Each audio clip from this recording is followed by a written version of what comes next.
अस्सलाम वालेकुम dear student, मैं प्रैक्टिकल कोचिंग से आप लोग की खिदमत में हाजिर हूँ।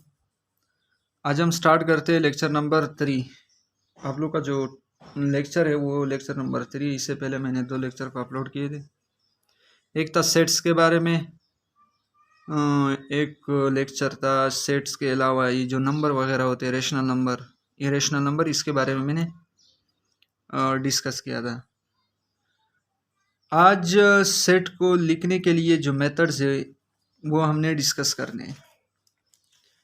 आपके सामने ऊपर मैंने सेट लिखा है, लेकिन सेट अगर आपको समझ में नहीं आया तो लेक्चर नंबर 1 आपको वॉच कर सकते हो। वहाँ पे मैंने डिटेल से आपको समझाया कि सेट किस चीज़ को कहते हैं। अब यहाँ पे आपके पास सेट के लिए जो तरीके होते हैं कि सेट को आपने किस तरीके से लिखना है, तो सेट को लिखने के लिए 3 मेथड्स होते हैं। नंबर 1 पे डिस्क्रिप्टिव फॉर्म है या डिस्क्रिप्टिव मेथड, टेबुलर फॉर्म या टेबुलर मेथड, या बिल्डर फॉर्म या बिल्डर मेथड। यानी सेट को लिखने के लिए 3 मेथड होते हैं। तो ये 3 मेथड आपने समझना है। अगर आपको ये समझ में आया तो आपके लिए आसानी होगी। एक्सरसाइज 17.1 में क्लासमेटर का जो भी बुक्स है वहाँ पे 17.1 एक्सरसाइज में आपके लिए आसानी होगी। सबसे पहले आप ये समझो कि इसमें क्या डिटेल है। तो डिस्क्रिप्टिव फॉर्म किस चीज़ को कहते हैं, किस तरीके से होता है। एग्जाम्पल, आपके पास एक सेट है ए, यहाँ पे मैंने लिखा द सेट ऑफ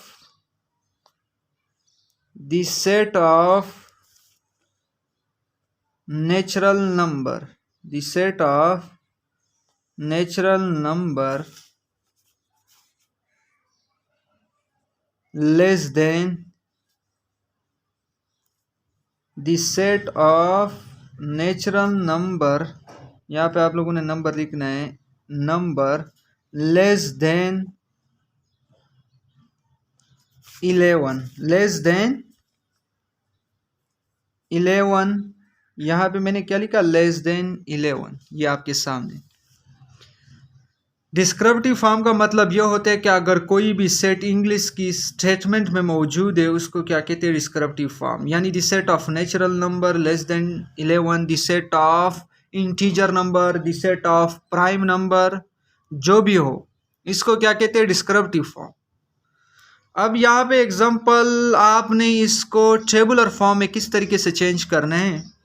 तो टेबुलर फॉर्म में आपने चेंज करने के लिए आपने क्या करना है कि यहाँ पे इसको यानी डिजिट के सूरत में लिखना, इसको क्या कहते हैं, टेबुलर फॉर्म।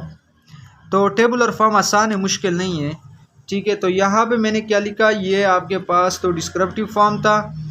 डिस्क्रिप्टिव फॉर्म के बाद ये आपके पास टेबुलर फॉर्म में।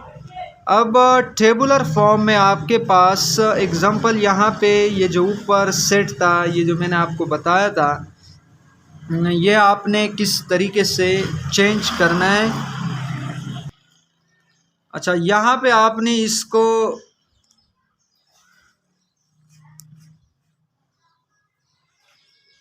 एक मिनट, कैमरा को ज़रा सा फोकस कर दे।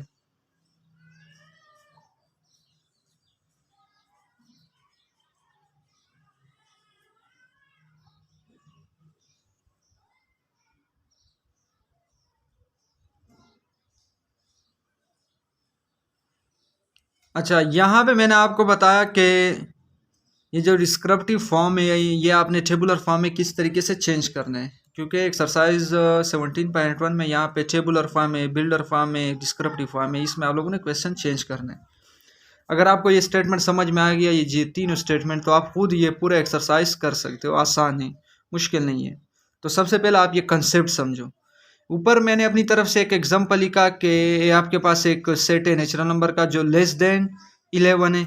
यहाँ पे इसको मैं टेबुलर फॉर्म में लिख रहा हूँ। तो टेबुलर फॉर्म में आपने कैसे लिखना है, 1 2 3, क्योंकि नेचुरल नंबर कहाँ से स्टार्ट होते हैं, 1 से स्टार्ट होते हैं, ठीक है। ये मैंने आपके सामने 1 से स्टार्ट होते हैं। 1 के बाद फिर इस तरीके से 3 4 5 6, कहाँ से कहाँ तक, 1 से 10 तक। क्यों, क्योंकि ऊपर इसने कहा कि लेस देन 11, 11 से कम। तो यह आपके पास टेबुलर फॉर्म में चेंज हुआ। अब इसके बाद आप बिल्डर फॉर्म की तरफ बढ़े कि बिल्डर फॉर्म में आपने किस तरीके से लिखना है। अब यहाँ पे एग्जांपल मैं आपके सामने लिख रहा हूँ कि बिल्डर फॉर्म में आपने किस तरीके से चेंज करना है। बिल्डर फॉर्म के लिए आपने क्या करना है, यहाँ पे सबसे पहले एक्स सच डेट एक्स, ये आपने लाजमी हर क्वेश्चन में, अगर टेबुलर फॉर्म में है, अगर डिस्क्रिप्टिव फॉर्म में, तो आपने इस तरीके से चेंज करना है, ठीक है।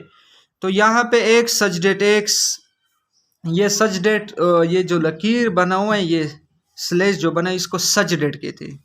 एग्जांपल ये है आपके सामने, इसको क्या कहते हैं, सच डेट।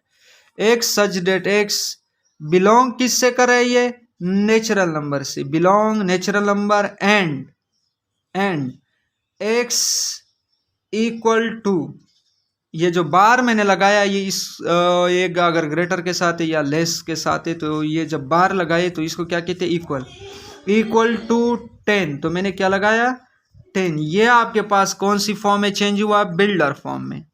तो ये तीनों जो सेट लिखने के मेथड होते हैं ये मैंने आपको बता दिए।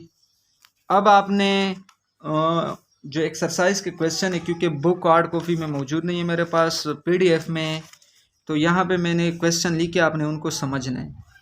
सबसे पहले एक्सरसाइज नंबर 17.1 में क्वेश्चन नंबर 1 जो आपके पास है, यहाँ पे क्वेश्चन नंबर 1 में आपसे इंटीजर नंबर के बारे में पूछ रहे हैं, लेकिन ये टेबुलर फॉर्म में आपने चेंज करना है। Set of all integer between -3 and 2, -3 and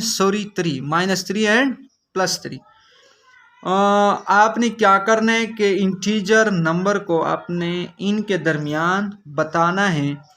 तो मैं आपके सामने ये क्वेश्चन नंबर 1 का जो पार्ट नंबर 1 है वो मैं आपको बताना चाहता हूँ कि आपने किस तरीके से करना है। एग्जांपल, ये टेबुलर फॉर्म मैंने आपको बताया कि डिजिट की सूरत में लिखना, उसको क्या कहते हैं, टेबुलर फॉर्म। ये आपके सामने है। टेबुलर फॉर्म में जब लिखूंगा तो यहाँ पे क्या इंटीजर है, जब इंटीजर है यहाँ पे मैंने 0 लिखा, -1 लिखा, -2 लिखा, यहाँ पे 1 लिखा, प्लस का 1, और यहाँ पे प्लस का 2 लिखा। तो -3 और +3 के दरमियान जो आपके पास कौन से नंबर है, इंटीजर है, वो आपने लिखना है। ये क्वेश्चन नंबर 1 के पार्ट नंबर 1 आपको समझ में आया होगा। अब क्वेश्चन नंबर 2 की तरफ बढ़ते। क्वेश्चन नंबर 1 का जो पार्ट नंबर 2 है, इसमें क्या कह रहे हैं कि आपके पास एक बी सेट है, set of composite number less than 11। आपके पास एक सेट है लेकिन वो कंपोसाइट नंबर है। तो सबसे पहले आपने समझना है कि कंपोसाइट कौन से नंबर होते हैं। कंपोसाइट वो नंबर होते हैं जो प्राइम नंबर के अपोजिट होते हैं। प्राइम नंबर का मतलब ये होता है कि जो अपने टेबल पे डिवाइड हो सके उसको क्या कहते हैं, प्राइम नंबर। एग्जांपल 3, 2, इसके अलावा आपके पास 5, 7 है। जितने भी ऐसे नंबर हो जो अपने टेबल पे डिवाइड हो सके और टेबल पे डिवाइड ना हो सके, उसको प्राइम नंबर कह दे। कंपोसाइट वो नंबर होते जो 2 या 2 से ज़्यादा टेबल पे डिवाइड हो सके। एग्जांपल, जिस तरीके से आपके पास कंपोसाइट नंबर में 4 2 पे डिवाइड हो सकते हैं, 6 पे भी डिवाइड हो सकता है और 2 पे भी डिवाइड हो सकता है, 3 पे भी डिवाइड हो सकता है। तो 11 तक आपने कंपोसाइट नंबर लिखने हैं। तो हम अब स्टार्ट करते हैं। ये था set number B, tabular form में मैंने चेंज किया आपके सामने। अब अच्छा, बी नहीं था, ए था, सॉरी। ये अब बी की तरफ, ये बी आपने कैसे लिखना है टेबुलर फॉर्म में। अब यहाँ पे आपने क्या करना है कि 11 से लेस देन है, यानी लेस देन 11। तो यहाँ पे आपने क्या करना है, कंपोसाइट नंबर है, कंपोसाइट नंबर में आपके पास एग्जांपल 3 तो नहीं है, 4 भी है, 6 भी है, 8 भी है और 10 भी है। ये आपके पास कौन से नंबर है, कंपोसाइट नंबर, क्योंकि ये दूसरे टेबल पे डिवाइड हो सकते हैं। तो जब दूसरे टेबल पे डिवाइड हो सकते हैं उसको क्या कहते हैं, कंपोसाइट नंबर। ये आपके पास बी सेट था। अब सी सेट की तरफ बढ़ते।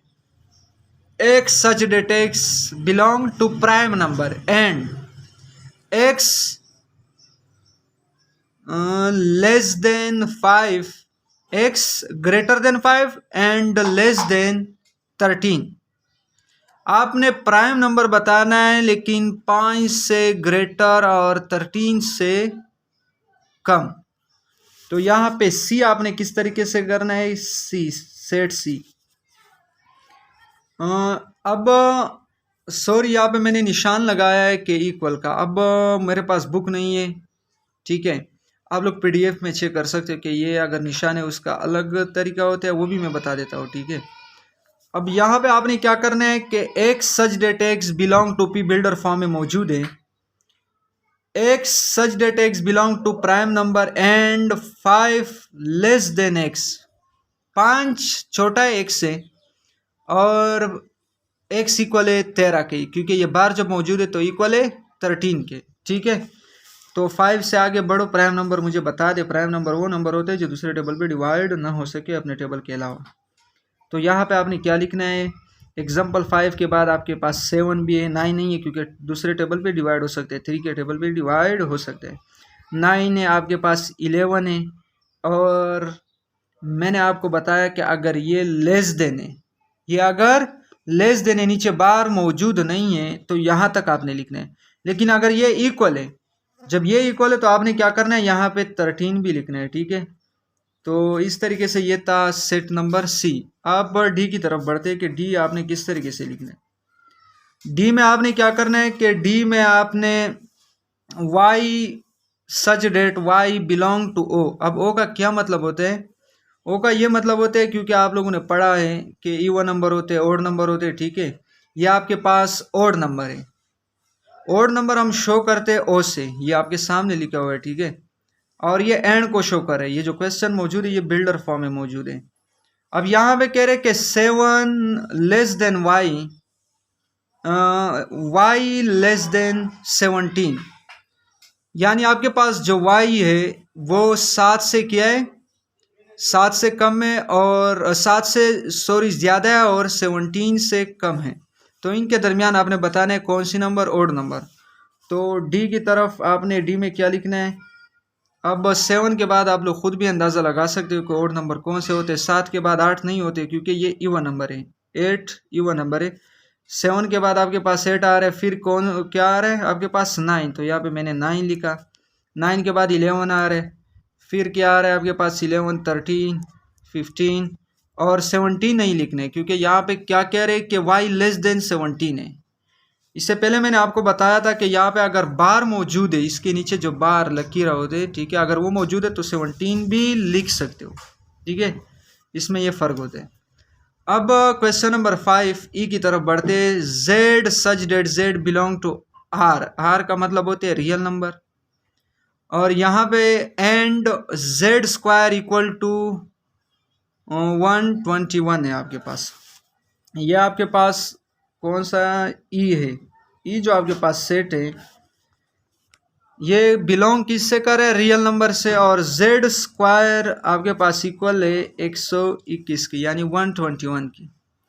तो आपको किस चीज़ का वैल्यू चाहिए, जेड का वैल्यू चाहिए, और जेड आपके पास क्या है, रियल नंबर है। तो फाइंड करते हैं।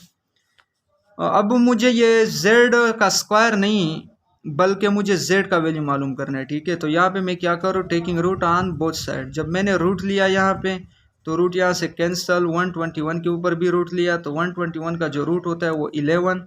तो जेड का जो आपके पास आंसर है जेड इक्वल टू 11, यानी यहाँ पे ई आपने कैसे लिखना है, ई इज इक्वल टू 11, ठीक है। ये आपके पास आ गया। ई इक्वल टू ई जो आपके पास सेट है वो किस चीज़ के इक्वल है, 11 के।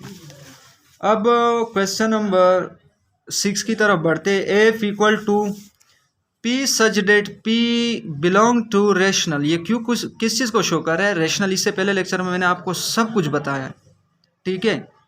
इसलिए मैं आपको कह रहा हूँ कि जो पिछला लेक्चर है आप उसको लाजमी वॉच करें, क्योंकि वहाँ पे मैंने आपको बताया कि क्यू जो आपके पास होते हैं ये रेशनल नंबर होते हैं और क्यू डैश इरेशनल नंबर होते हैं।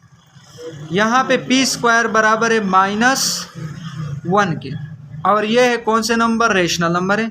तो मालूम करते हैं यहाँ पे आपके पास जो एफ सेट है वो बराबर है एफ एफ था सॉरी पी था, पी स्क्वायर बराबर है -1 के, और ये है इरेशनल नंबर और रेशनल नंबर है सॉरी, ये पी स्क्वायर बराबर है -1 के। तो इसके ऊपर आपने क्या लगाना है, रूट लगाना है, क्योंकि स्क्वायर को हम ख़त्म करने के लिए रूट लगाते। जब मैंने रूट लगाया तो ये यहाँ से कैंसिल पी स्क्वायर, और यहाँ पे आपके पास √-1 बराबर होता है आयोटा की। अब आयोटा क्या होता है ये तो आपको पता है कि ये एक इमेजिनरी नंबर है, इसको मैं रेशनल नंबर नहीं कह सकता हूँ।